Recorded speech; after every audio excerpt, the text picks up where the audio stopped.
এবং আমাদের আজকের আন্দোলনের মাধ্যমে আমাদের যে 6 দফা, প্রিয় সহযোগিতাবৃন্দ, আপনারা চলমান 6 দফা যৌক্তিক আন্দোলনের আজকে কর্মসূচি ছিল, সেটা হচ্ছে আমাদের কারিগরি ছাত্র আন্দোলন কর্তৃক গতকাল রাত্রে রেল ব্লকেট কর্মসূচি দেওয়া হয়েছিল।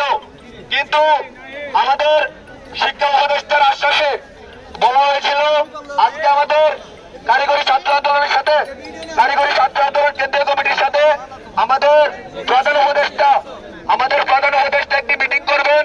কিন্তু আমরা বাস্তবতা দেখতে পাইনি, আমরা বাস্তবতা দেখতে পেয়েছি আমাদের কারিগরি ছাত্র আন্দোলনের যারা কেন্দ্রীয় কমিটিতে আছেন তাদেরকে আমাদের শিক্ষা উপদেষ্টা সহ আমাদের যে কারিগরি শিক্ষা অধিদপ্তর আছে তাদেরকে হেনস্থা ছাড়া আর কিছুই করা হয়নি।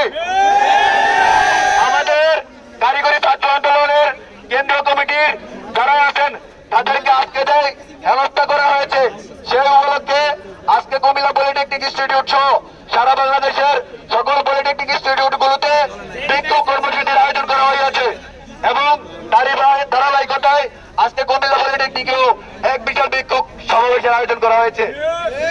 এবং তার পাশাপাশি আমরা কুমিল্লা পলিটেকনিক ইনস্টিটিউটের শিক্ষার্থীরা শুধুমাত্র কেন্দ্রীয় কমিটির নির্দেশনা অনুযায়ী শুধুমাত্র আজকের বিক্ষোভ মিছিল করি নাই।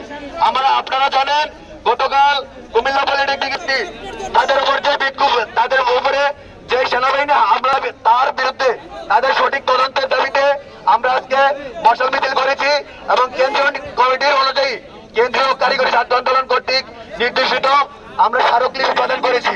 আমাদের সেনা প্রধান বরাবর আজকে স্মারকলিপি প্রদান করা হয়েছে, আপনারা হয়তো অনেকে অবগত আছেন। এবং পলিটেকনিক কিন্তু বাইরের কোন গ্রহের জিনিস না। আমি বলতে চাই আসাদ আব্দুল্লাহ সহ শুরু করে যারা বর্তমান সরকারের সুবিধা ভোগ করছেন, আপনারা বলে গেলে চলবে না। এসব ভাই দোয়া বাইরে যাই ভাই সরান দাঁড়িয়ে আছেন। কুমিল্লা বৈষম্যবিরোধী ছাত্র আন্দোলনের পক্ষ থেকে আমি বলতে চাই, আপনাদের চোখে যদি এখনো সেই ছাত্রদের ডাক, আমার ভাই বোনদের রক্তের ডাক যদি আপনারা না দেখে থাকেন, আঙ্গুল দিয়ে এখনো দেখুন, না হলে পরিস্থিতি আরো ভয়ঙ্কর হবে।